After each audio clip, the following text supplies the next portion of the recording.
ആരോഗ്യമായിട്ടുള്ള ഒരു ജനത എന്ന് പറയുന്ന ഒരു സംസ്ഥാനത്തിൻ്റെ നട്ടെല്ല് തന്നെയാണ്. അപ്പോൾ അവരെ സംരക്ഷിക്കുക എന്ന് പറയുന്നത്, അല്ലെങ്കിൽ പൊതുജനങ്ങളെ സംരക്ഷിക്കുക എന്ന് പറയുന്നത് ഒരു സർക്കാരിൻ്റെ കടമയാണ്. നമുക്കറിയാം, ഒന്നാം പിണറായി സർക്കാരിൻ്റെ കാലത്തൊക്കെ ആരോഗ്യരംഗം വളരെ മെച്ചപ്പെട്ട ഒരു സാഹചര്യത്തിലൂടെ തന്നെയാണ് പോകുന്നത്. എൻ്റെ ഓർമ്മയാണെങ്കിൽ കോവിഡ് കാലമായിരുന്നു.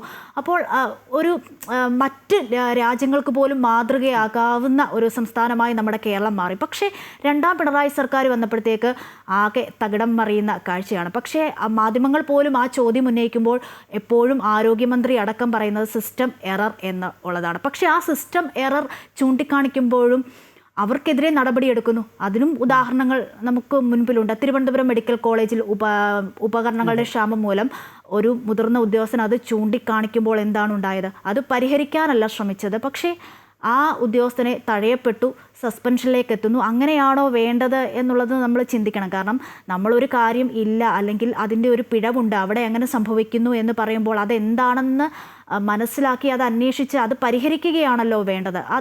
അതിൻ്റെ ഒരു മറുവശം തന്നെയാണ്.